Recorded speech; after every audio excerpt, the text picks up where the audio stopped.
எல்லாத்துக்கும் வணக்கம்ங்க. எல்லோரும் நல்லா இருப்பீங்கன்னு நினைக்கிறேன். நான் நல்லா இருக்கேன். இன்றைக்கி எம்மியான ஒரு டிஷ் தான் பார்க்கலாம். எம்மினா நம்மளுக்கு குட்டீஸ்கெல்லாம் பிடிக்குமா அப்படிங்கிறது தெரியல. களியும் கடலைப்பருப்பு சட்னியும் இந்த காம்பினேஷன் கொஞ்சம் நல்லா இருக்க மாதிரி இருக்கும். எங்களுக்கு பிடிக்கும். இந்த சட்னிக்கும் இந்த களிக்கும் பார்த்திங்கன்னா நல்லா இருக்கிற மாதிரி இருக்கும். ஃபஸ்ட்டு சட்னி எப்படி அரைக்கிறது அப்படின்னு பார்த்துக்கலாம். நல்லா வெங்காயம், சின்ன வெங்காயம் போடுறனால போடுங்க, பெரிய வெங்காயம் போடுறதுனால போடலாம், ஒன்றும் பிரச்சனை இல்லை. நான் சின்ன வெங்காயம் தான் போட்டிருக்கேன். நிறைய சின்ன வெங்காயம், பூண்டு நிறைய போடுவேன். எப்போவுமே எந்த சட்னியாக இருந்தாலும் பூண்டு போடுவேன் நான். பூண்டும் கருவேப்பிலையும் பார்த்திங்கன்னா எப்போவுமே எங்கள் சட்னியில் அதிகமாக இருக்கும். எல்லா ஐட்டத்துலேயுமே பூண்டும் அதிகமாக இருக்கும், கருவேப்பிலையும் அதிகமாக இருக்கும். அப்படியே நல்லா எண்ணெய் ஊற்றி லைட்டாக ஒரு 2 நிமிஷம் வதக்கிட்டு ஒரு தக்காளி ஒன்று அதுலேயே நல்லா புழிஞ்சு விட்டு, மீடியம் சைஸ் தக்காளி தான் போட்டிருக்கேன். இது நாங்கள் ஒரு 4 பேர் சாப்பிட்ற அளவுக்கு செய்கிறேன். நீங்கள் அதிகமாக இருந்தீங்கன்னா ஒரு 2 தக்காளி வேணாலும் போட்டுக்கலாம், ஒன்றும் பிரச்சனை இல்லை. நல்லா வதங்கினதுக்கப்புறம், முக்கால்வாசி வதங்கினதுக்கப்புறம் இதெல்லாம் நான் பச்சை மிளகாயும் போட்டிருக்கேன், வரமிளகாயும் போட்டிருக்கேன். எங்களுக்கு கடல்பருப்பு சட்னின்னா கொஞ்சம் காரமாக இருந்தால் தான் நல்லாயிருக்கும். ஏன்னா அது கொஞ்சம் இனிப்பாக இருக்கும்ல, அதனால் காரமாகவும் புளி ஜாஸ்தியாகவும் போட்டால் தான் நல்லா இருக்க மாதிரி இருக்கும். புளியும் அதிகமாக தான் போடுவேன். கடல் பருப்பு மட்டும்தான் இன்றைக்கி போட்டிருக்கேன். ஒரு சில டைமில் தேங்காய் போடுவேன். தேங்காய் போட்டு சட்னி அரைச்சாலும் நல்லாயிருக்கும்.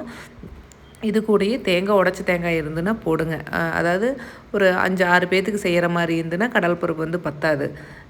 நீங்கள் தேங்காய் போட்டுக்கலாம். நான் எப்போவுமே கடலை பருப்பு சட்னினா மேக்ஸிமம் தேங்காய் போட மாட்டேன். போட்டு செஞ்சாலும் எந்த டேஸ்ட்டும் டிஃப்ரெண்ட் ஒன்றும் இருக்காது. சட்னி அரைச்சி வச்சாச்சு. சரி களி கலர்லாம் அப்படின்னு சொல்லி தான் ஃபஸ்ட்டு தண்ணி ஊற்றிருக்கேன். இதில் மெஷர்மெண்ட் பார்த்திங்கன்னா இதில் 1.5 காப்படி நம்மளுக்கு மாவு இருந்துச்சு. எப்பவுமே மாவு அதாவது ராகி வாங்கி அரைச்சிக்குவேன். இந்த டைம் வாங்கி அரைக்கிறதுக்கு டைம் இல்லை. வாங்கி வச்சுருக்கேன், 2-3 கிலோ வாங்கி வச்சுருக்கேன். அரைக்கிறதுக்கு டைம் இல்லை. சரி, 1/2 கிலோ வாங்கிட்டு வந்தாச்சு. 2 நாளைக்கு முன்னாடி ராகி புட்டு செஞ்சு கொடுத்துட்டேன் ஸ்கூலுக்கு. அதனால் ஒரு 1.5 காப்படி தான் மாவு இருந்தது. சரி போதும், எங்களுக்கு ஒரு வேளைக்கு நைட்டுக்கு தான் செய்கிறேன், அதனால் இதுவே தாராளமாக பற்றிக்கும். ஸோ அதனால் நல்லா 1.5 காப்படி எடுத்து வச்சாச்சு. தண்ணி 1 காப்படிக்கு 3 டம்ளர் தண்ணி. கிட்டத்தட்ட நான் 1.5 காப்படிக்கு 5 டம்ளர் தண்ணி ஊற்றிருக்கேன். 5 டம்ளர்னால் 5 காப்படி. நீங்கள் அரிசிக்கு எவ்வளோ ஊற்றுவீங்க அதை விட 1 அதிகமாக ஊற்றிக்கோங்க. நல்லா தண்ணி கொதிக்கிட்டு அதுக்குள்ளேயே எல்லாம் க்ளீன் பண்ணி வச்சலான்னு. இந்த திடுப்பெல்லாம் ரொம்ப நாள் ஆச்சுல. களி கலர்றது அபூர்வமாக. ஃபஸ்ட்டெல்லாம் ஒரு மந்த்லி ஒன்ஸ் களி கலருவேன். இப்போவெல்லாம் அப்படியே கேப் விட்டாச்சு. சரி நீ கண்டினியூ பண்ணிடலாம் அப்படின்னு சொல்லிட்டு தான் எடுத்து வச்சுருக்கேன். அந்த திடுப்பு பார்த்திங்கன்னா வேப்பங்குச்சி. ஃபஸ்ட்டெல்லாம் திடுப்பு நல்லா சாஃப்டாக இருக்கிற மாதிரி இருக்கும். எனக்கு இந்த குச்சி தான் கிடச்சிது. இதுவே நான் ஒரு 6-7 வருஷமாக இந்த இதுதான் யூஸ் பண்ணிகிட்ருக்கிறேன். சரி திடுப்பாக இருந்தேன்னா கொஞ்சம் கலர்றதுக்கு நல்லாயிருக்கு அப்படின்னு சொல்லிட்டு வேப்ப மரம் இருந்தது, அதில் உடஞ்சி கிடந்தது. அதை வெட்டி க்ளீன் பண்ணி எடுத்துகிட்டு வச்சுருக்கேன். நான் எப்படி செய்வேன் அப்படிங்கிறத சொல்லிடுறேன். நான் மற்றவங்க மாதிரி குக்கரில் வைக்கிறது, போட்டு நல்லா கலர்றது, வெறும் மாவை மட்டும் போட்டு கலர்றது அப்படிங்கிறதெல்லாம் எனக்கு செட் ஆகலை. நான் செஞ்சு பார்த்தேன், எனக்கு ஒத்து வரல.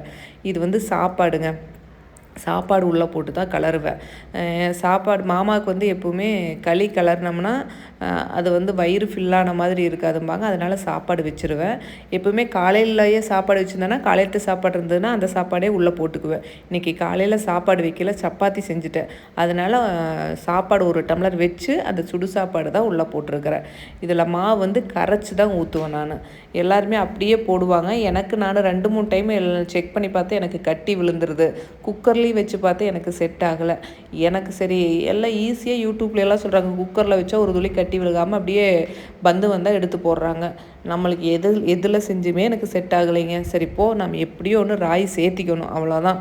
எப்படி சேர்த்திக்கிட்டே இருந்தால் நம்மளுக்கு தெரிஞ்ச மாதிரி செஞ்சுக்கலாம் அப்படின்னு சொல்லிட்டு செஞ்சுக்க வேண்டியது. தண்ணி நல்லா கொதிச்சதுக்கப்புறம் பாதி தண்ணியை கொதிச்ச தண்ணியை எடுத்து வச்சுருங்க.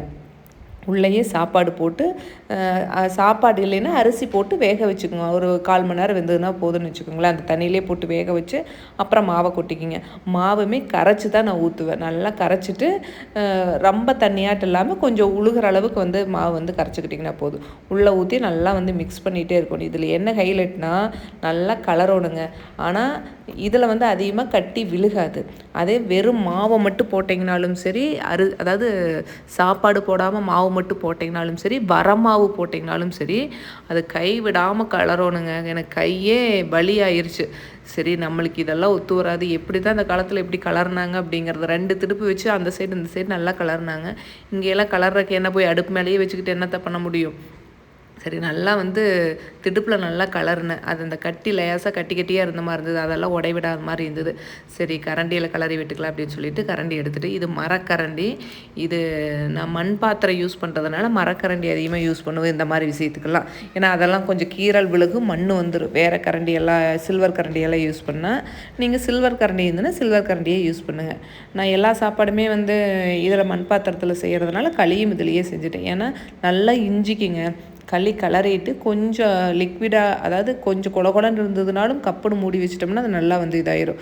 நான் இது வந்து ஈவினிங்கே செஞ்சு சாப்பிட்லான்னு அவ்வளோ ஒரு சாப்பிட்றக்கு ஆசையாக இருந்ததுன்னு சொல்லிட்டு பசங்க வரையிலேயே செஞ்சு வச்சுட்டு போகலாம், சூடாக வந்து சாப்பிட்டுக்குவாங்க ஸ்கூல் விட்டு அப்படின்னு செஞ்சால் இன்றைக்கின்னு பார்த்து சடவுன் ஆட் இருக்குது கரண்ட்டு. நான் அதை நினைக்கவே இல்லை.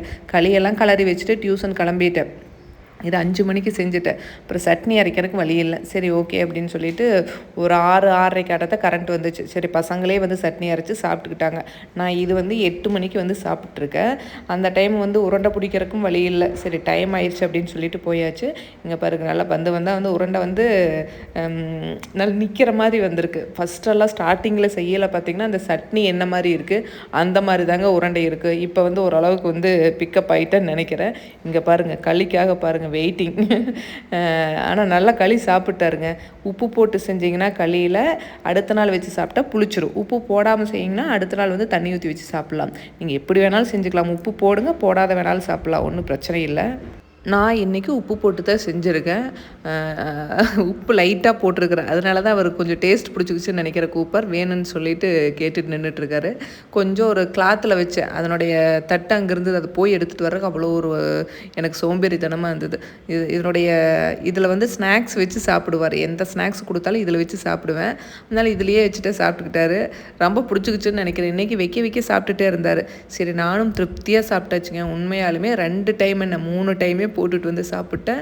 இந்த 2 காம்பினேஷன் வந்து சூப்பராக இருக்கும். இதுக்கே சட்னி பார்த்திங்கன்னா நீங்கள் பீட்ரூட் சட்னி அரைச்சிங்கனாலும் நல்லாயிருக்கும், தக்காளி சட்னி அரைச்சிங்கனாலும் நல்லாயிருக்கும். நீங்கள் பீட்ரூட் சட்னி அரைக்கட்டுமா அப்படின்னு தான் கேட்டேன். இல்லை வேண்டாம், தக்காளி சட்னியே கடலைப்பருப்பு சட்னி, நிலக்கடலைப்பருப்பு சட்னியே அரைங்க அப்படின்ட்டாங்க. ஏன்னா அது சாப்பிட்டு ரொம்ப நாள் ஆச்சு. நிலக்கடலைப்பருப்பு சட்னியே அரைச்சாச்சு. மாமாவுக்கு வந்து கொஞ்சமாக களி வச்சுக்குவாங்க, ஒயிட் ரைஸ் இது தயிர் வச்சுக்குவாங்க. எங்களுக்கு தயிரெல்லாம் இல்லவே இல்லைங்க. தயிரெல்லாம் வச்சுக்க மாட்டேன். களி அப்படின்னா வந்து சட்னியை வச்சு திருப்தியாக 2 டைம் 3 டைம் போட்டு திருப்தியாக சாப்பிட்டாச்சு. உண்மையாலுமே இன்றைக்கி டேஸ்ட்டாக இருந்த மாதிரி இருந்தது. நல்லா ஸ்டிஃபாக இருந்தது. எப்பவுமே பார்த்திங்கன்னா வச்சோம்னா அந்த கொலன்னு ஓடுற மாதிரி இருக்கும். இப்போ கொஞ்சம் ஓரளவுக்கு ஃபஸ்ட் இருந்ததுக்கு கலரிகிட்டே இருக்குங்காட்டி ஓகே பரவாயில்ல அப்படிங்கிற மாதிரி ஆயிடுச்சு. நீங்களும் இதே மாதிரி ட்ரை பண்ணி பாருங்கள், நல்லாயிருக்கும்.